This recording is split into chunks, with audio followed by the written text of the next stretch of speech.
I'm Head of Health and Justice working within wellness.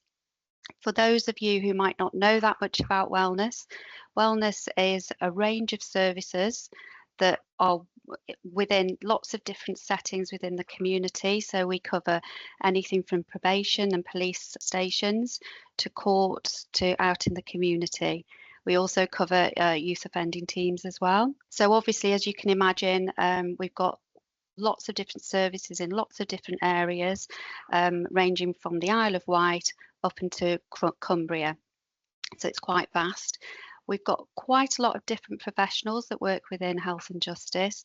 They range from lived experience workers and volunteers, all the way up to nurses, social workers, to clinical psychologists.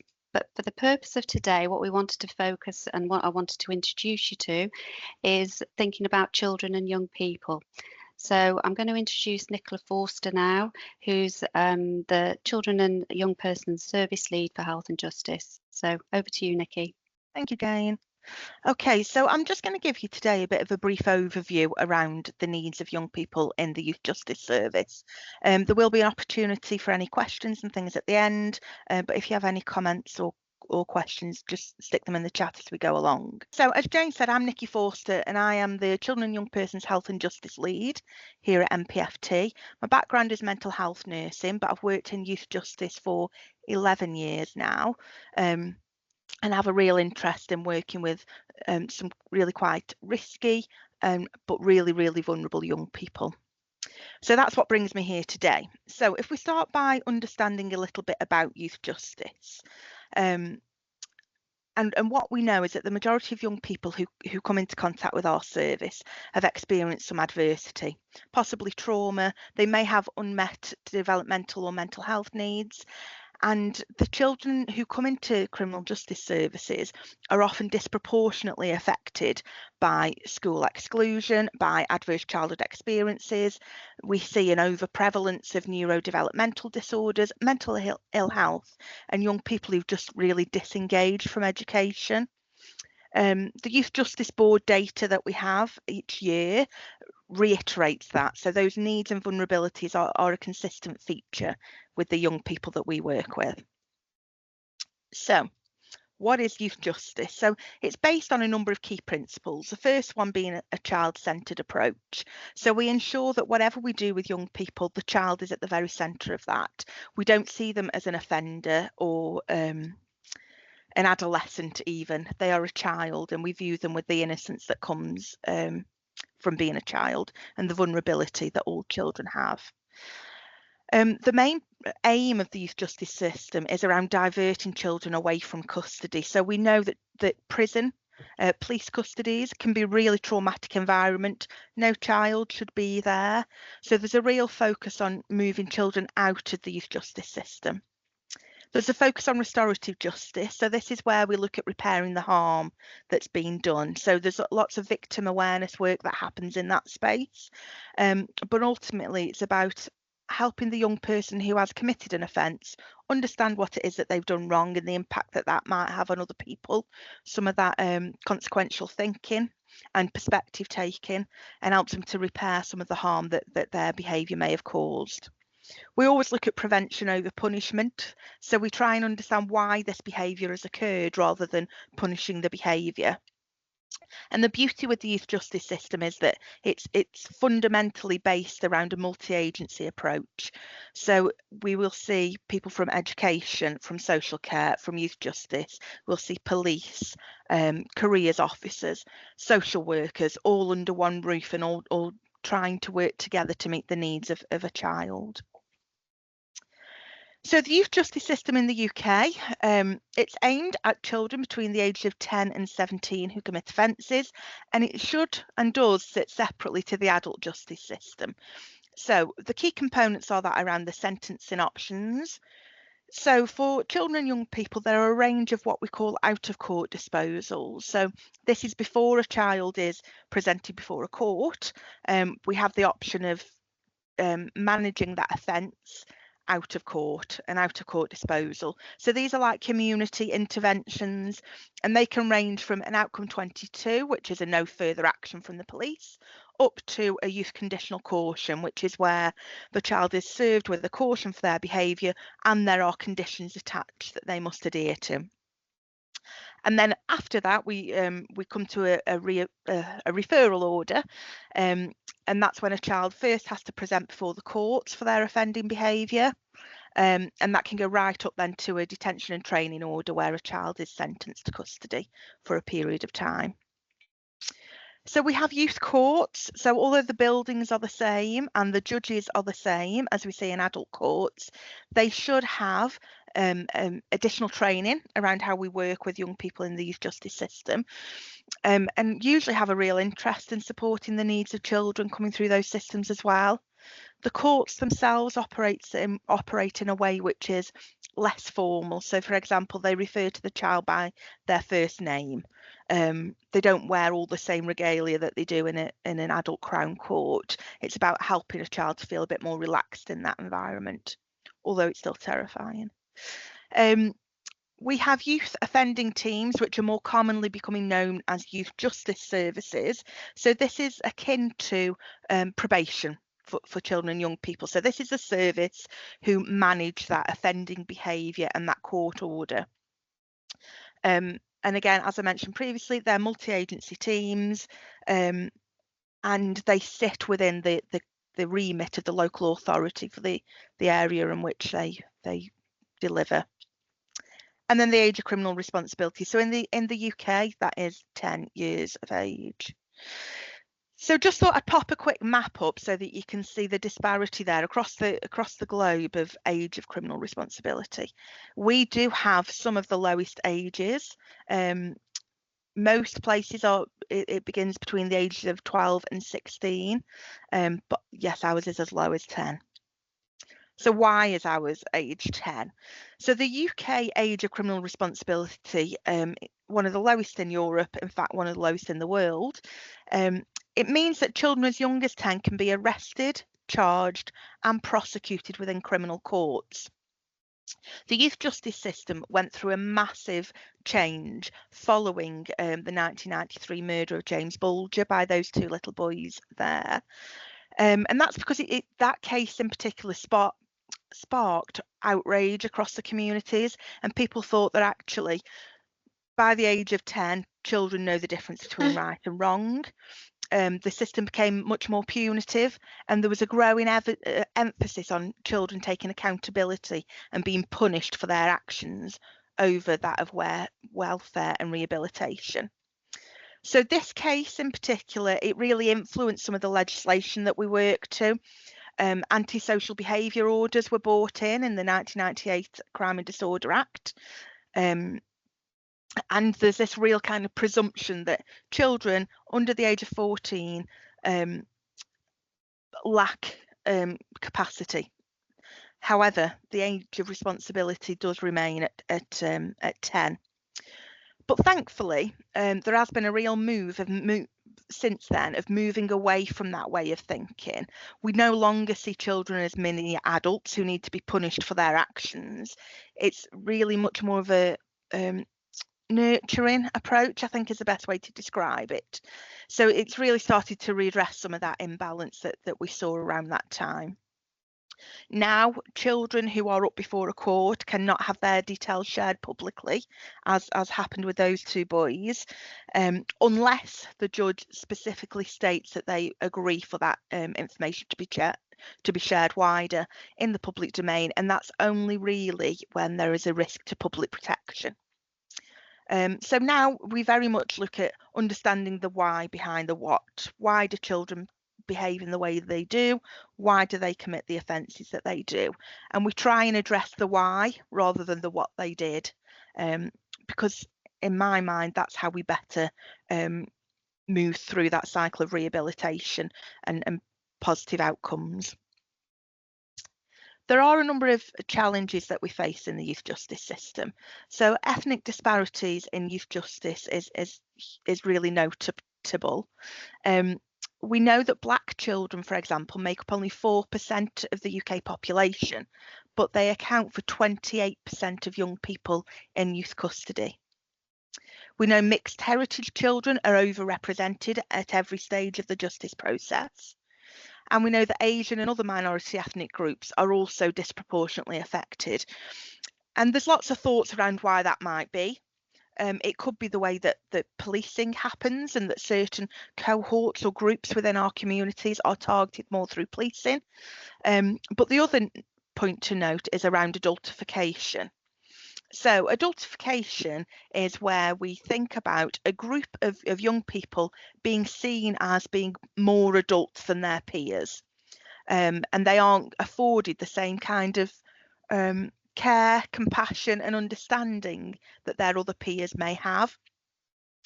So, for example, the research tells us that young black males are often seen as being more adult than a young white male, and therefore their offending behaviour often is dealt with in a more punitive way. And I guess a really good example of this is there's a young man that I worked with who came into our local A&E department. He'd been stabbed. He was 16 years old.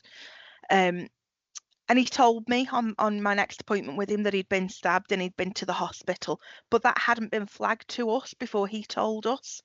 So when we kind of backpedaled and tried to chase that and chase what had happened, he was actually seen in the adult A&E department because he was 16 years of age and not in full-time education. And when I actually had a conversation with the consultant who was responsible for his care, he said, well, he looked like an adult, he had a beard, he looked older than me.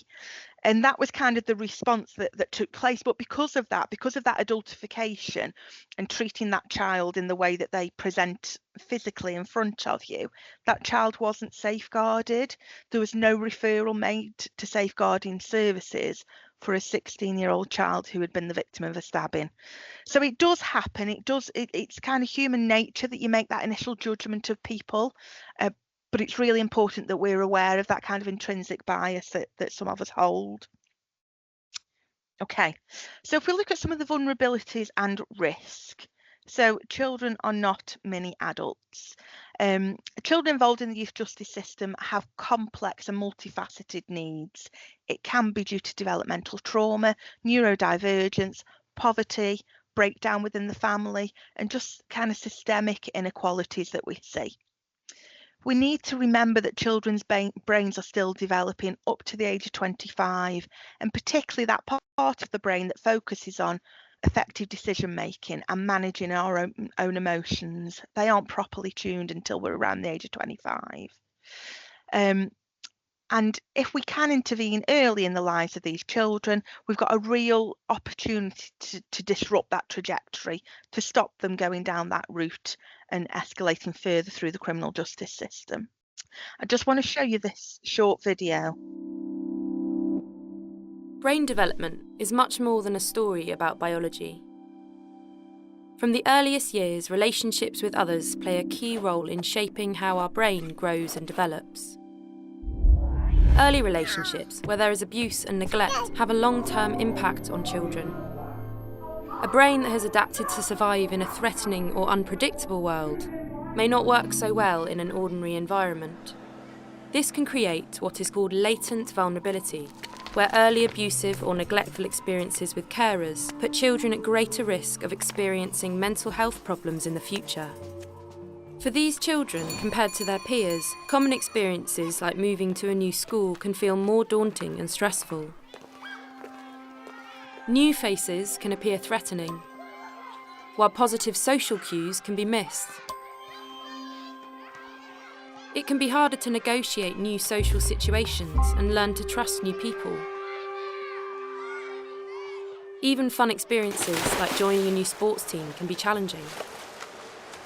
Too much focus on potential threat cues can mean missing out on positive social cues such as a playful nudge.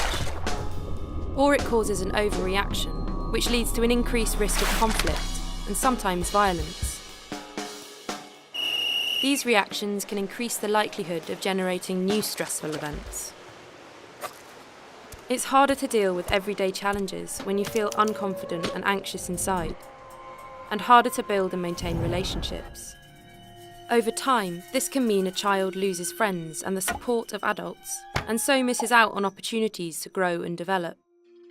This social thinning can increase the risk of mental health problems in the future. Neuroscience research is beginning to shed new light on how vulnerability unfolds over a child's life. All children need care and stimulation from adults who value them and who show them attention and love. These experiences shape a child's brain development. When children face traumatic experiences like abuse and neglect, their brain adapts to help them cope. We know of changes in 3 different brain systems: the reward, memory, and threat systems. Experiences of domestic violence or physical abuse can lead to hypervigilance, where the brain reacts more to threat. This might help a child stay safe in an early adverse environment, but it can cause problems in more ordinary environments.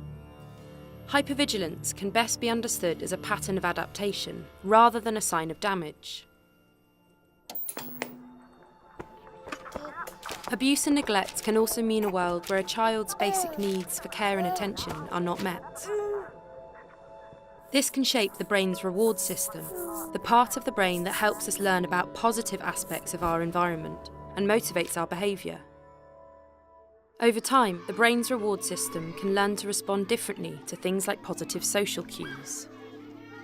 Neuroscience studies have also pointed to changes in the autobiographical memory system, our memory of everyday past experiences. Following trauma, negative memories appear to become more salient, which means they become more prominent than positive ones. And everyday memories can also become less detailed. This is a problem because we need to draw on past experiences to help us deal with new social situations.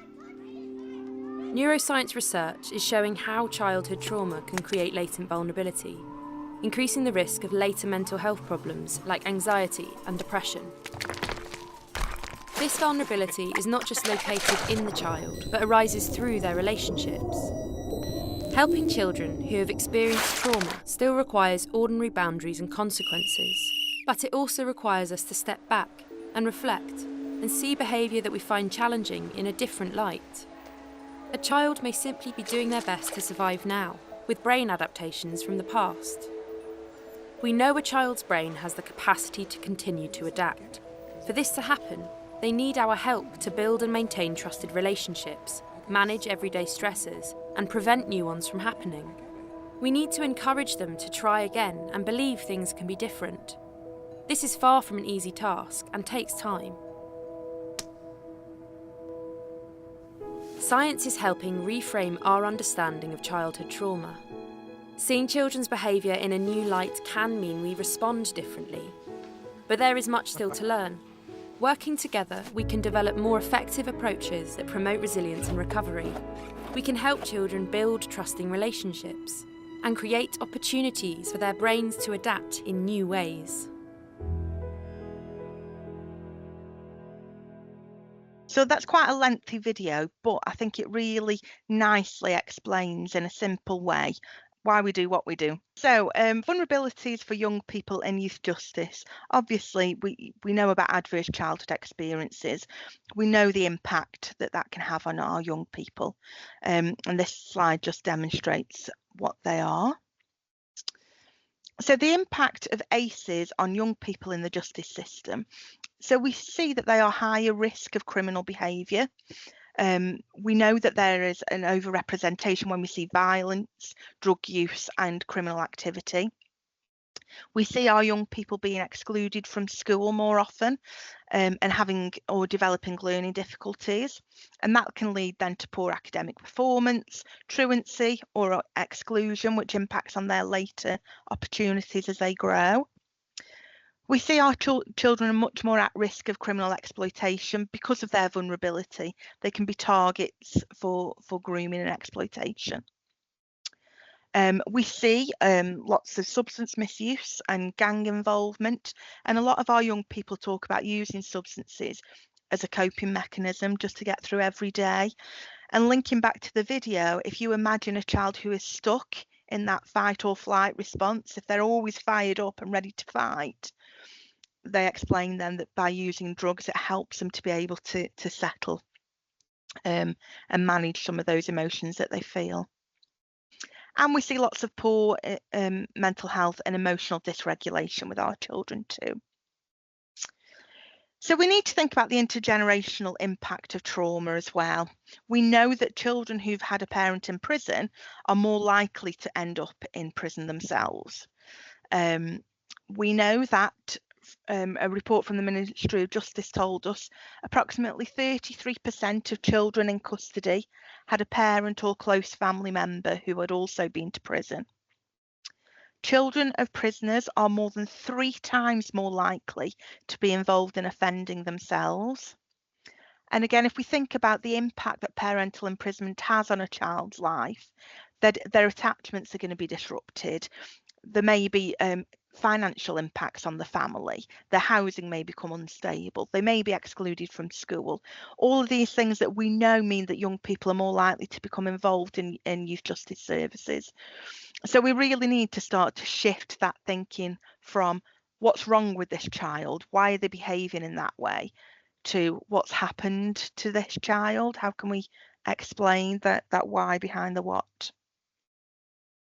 So we know again that young people in the youth justice system experience mental health problems, often as a result of that trauma or adversity, and those needs being unmet. 31% of young offenders in prisons are thought to have a mental health problem. And we know the data tells us that when we think about suicidality, mortality rates, we know that that group of young adolescent males is where we see the highest risk.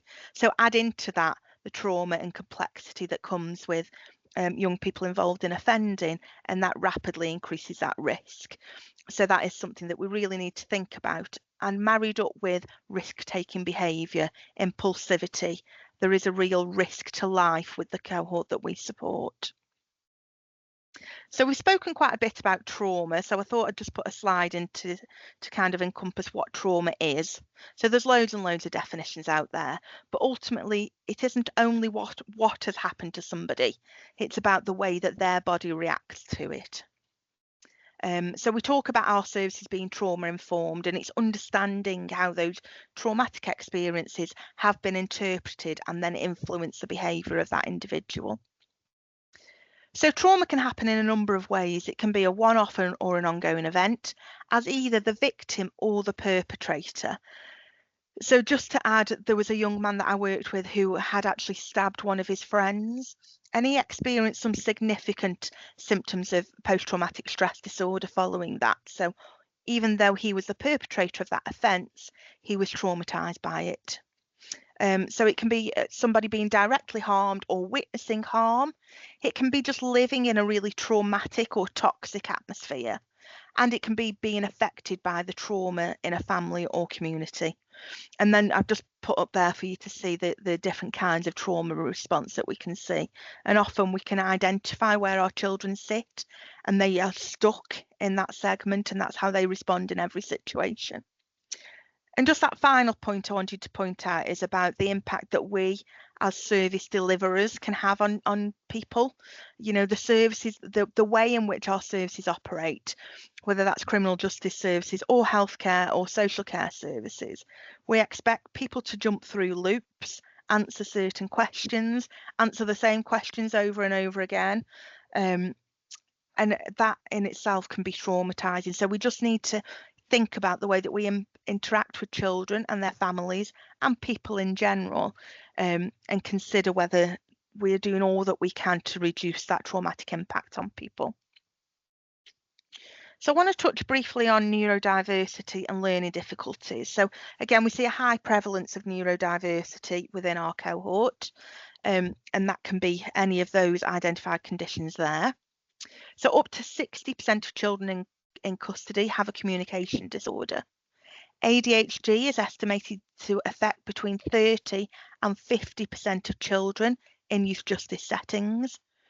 And neurodivergent children are those who are more likely to be excluded from school, misunderstood, and therefore criminalised for their behaviours rather than have their needs supported. So when we look at speech, language and communication in particular, 60 to 90% of young people who offend have a communication difficulty. 81% of children with emotional and behavioural disorders also have an unidentified language disorder.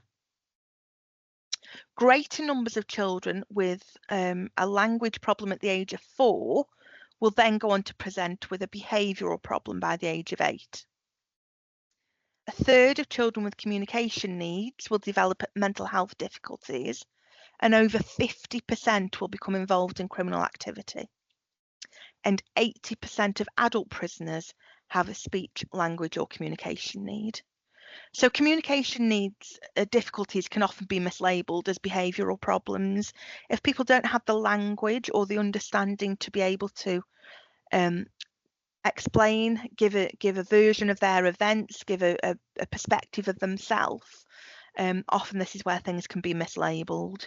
We talk quite a bit about emotional literacy and giving people the language to be able to explain what they think and feel and what's happening inside their bodies. It can be really important in helping understand how things impact on people.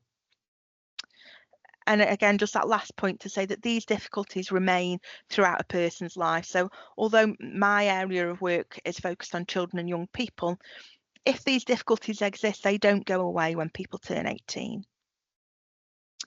So within the justice system, communication can affect lots of things. So it can affect how people understand the justice system and the process. It can affect the offence themselves. It can absolutely affect their sentencing and whether they are able to comply, whether they breach their orders, whether they even understand what's being asked of them. It can affect a person's ability to communicate about themselves. And many people will have many, many complex needs, but often communication is that key thread throughout everybody that we work with. And other diagnoses can indicate an increased risk of communication difficulties, but it can also sometimes mask them, almost as if somebody has one label and therefore we don't bother looking for what else might be happening. I wanted to touch on the idea of the school to prison pipeline. We see children being pushed out of the education system and into the youth justice system, especially for those kids who are marginalised, racialised and neurodivergent. It does reflect a real pattern where we as services have failed some of our most disadvantaged people. So we know that children who are permanently excluded from school are more likely to be criminalised, and many report feeling unwanted, misunderstood or stigmatised in school. We know children with unmet special educational needs, either undiagnosed or diagnosed but not supported, their behaviours can sometimes be seen as defiance or aggression.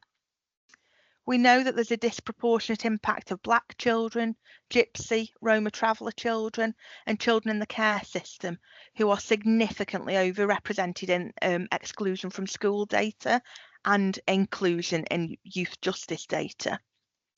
We know that lots of schools have this zero tolerance to behaviour policy, which escalates like really minor things into police involvements and kids receiving criminal records, and they then become disconnected from their educational environments. So talk quickly about gangs. So this is a really wordy definition from the Home Office of what a gang is. But I guess I just wanted to reiterate that we probably could be considered as a gang of MPFT employees or NHS workers. So although the term gang has a very negative connotation, it's important to think that actually gangs can sometimes bring people together with a shared sense of belonging and identity. But touching on organised crime groups and gangs and how that impacts then in county lines and young people. So county lines refers to a method of drug trafficking where there are gangs in our more inner city areas that reach out and want their spread of their business into more rural areas, and they use those dedicated phone lines to find drugs and track drugs and sell them on. So the key features of this include really, really vulnerable people and children who are often coerced into transporting drugs. There is violence, intimidation used to maintain control over those markets. And we sometimes see cuckooing, where dealers take over the homes of vulnerable people and use them then as kind of a hub for drug distribution. And we sometimes see that in my line of work where a child has taken over a family home and cuckooed that household. and parents are very vulnerable within some of that sometimes. So how are young people targeted? So we see grooming and recruitment. That can be emotional manipulation, giving gifts and incentives, and trying to encourage young people that they will be cared for and supported. And if we refer back to all that other stuff that we've spoken about already, about how vulnerable these children are, having somebody giving them some worth and some value and wanting to be involved with them is really quite empowering for young people. We see an influence in social media and music, and we see that vulnerabilities are massively exploited. It's almost like these young people have a radar on the head, going around and letting people know that how vulnerable they are, and they're just honed in on and exploited. There are threats, violence and coercion, and that can be things like debt bondage and using fear to manipulate people. So for example, if we have a child who is carrying some drugs from one area of the country to another, who's then arrested, and therefore those drugs are taken away by the police, they will sometimes hold that debt then. So the value of drugs that is lost is on their head. And young people being expected to plug to run drugs, and they trap people away from their local family homes. And I guess just one final point to add on that is I think that a lot of this has to do with perspective taking. So when I started working in youth justice, I worked with a young boy who was 14, and he was so vulnerable. He hit all those criteria we've spoken about. He was cared for by his gran. Mum lived next door. She was a heroin addict. Dad and granddad were both in prison at the time. He wasn't in mainstream education because they couldn't manage his behaviour, and he was just a real melting pot of all of that kind of real vulnerability, that latent vulnerability that we've spoken about. And we put so much in place to try and help this young man and move him away from county lines. But a few weeks back, I was involved in a conversation about the same young man who's now 22.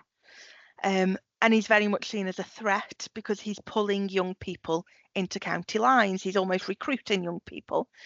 But when we speak to him, he very much views it that he's helping these young people out like people helped him out. You know, if he came from a life of real disadvantage, and somebody from one of the organised crime groups took him under their wing and gave him food and money and the trainers that his family couldn't afford. They looked after him. They made sure he was taken care of. And he sees that that's what he's now doing for this next generation of young people coming through. So I just think it's really important to think about that perspective taking. It's all too easy to see people as perpetrators and doing harm, but just to think about their rationale behind what they're doing. So to move on, I think a targeted focus is essential for our young people. When we think about people who progress from youth offending into adult offending, 2/3 of boys in youth custody, so once they've reached that custodial threshold, they will then go on to reoffend within 12 months of release. Research shows that there's a clear link between early contact with the youth justice system and then remaining into the adult justice system, with many adult offenders talking about their first arrest being as a child. And progression is often accompanied by an increased mental health needs, homelessness, substance misuse, and real disconnection from society itself. And a failure to intervene early with these children can result in them escalating up through the criminal justice system. And it really reduces the opportunity that we then have to do something positive and to rehabilitate and to find positive outcomes for young people. So this is all supported by policy and guidance. So the new NHS long-term plan emphasises its importance on improving health and well-being for children and young people, including a specific commitment to help support the mental health of children in contact with criminal justice services. It calls for increased investment in community-based trauma-informed and culturally competent services that are there to prevent an escalation into crisis and to reduce that need for custodial responses. It aligns with the SEN Code of Practice, the Working Together to Safeguard Children guidance, and the Early Intervention Foundation guidance, which are all about let's get in there early, let's do something different and change the trajectory for these people and reduce the risk. And then the serious violence strategy and the public health approach to youth violence. It's all about being multi-agency. Let's all do what we can to work together, but to address that root cause. Let's understand why things are happening rather than a knee-jerk response to what has happened. So our goal is really to shift that narrative from managing risky children to understanding and supporting vulnerable, resilient young people so that they can reduce the harm that comes to them and better support their life outcomes. And final thought. We need to be able to get the right help from the right people as early as we can. There comes a point when we need to stop just pulling people out of the river. We need to go upstream and find why they're falling in. So ultimately that message comes from, I think it was Gandhi. But yeah, we need to get in there earlier. We need to find out what's going wrong, pull them out, figure out what we can do to stop this escalating. And then just a final slide I'm going to leave up there for you to read through while we come to see if there's any questions. Once you've read through, read it again from the bottom up. And again, it just highlights the need to take a different perspective with some of our children.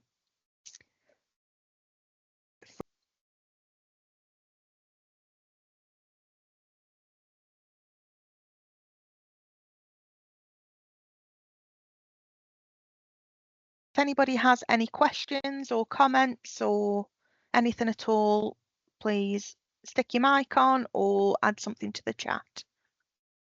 Thanks, Nikki. I found that really interesting, but I do every time I hear it.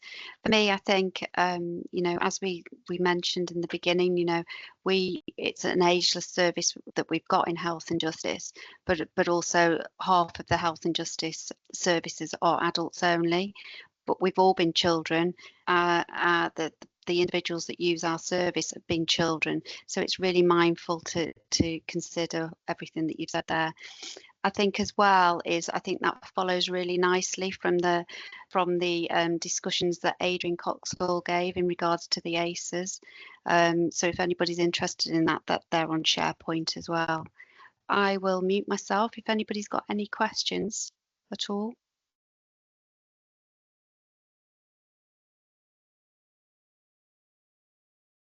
Wow, got off lightly there, Nikki.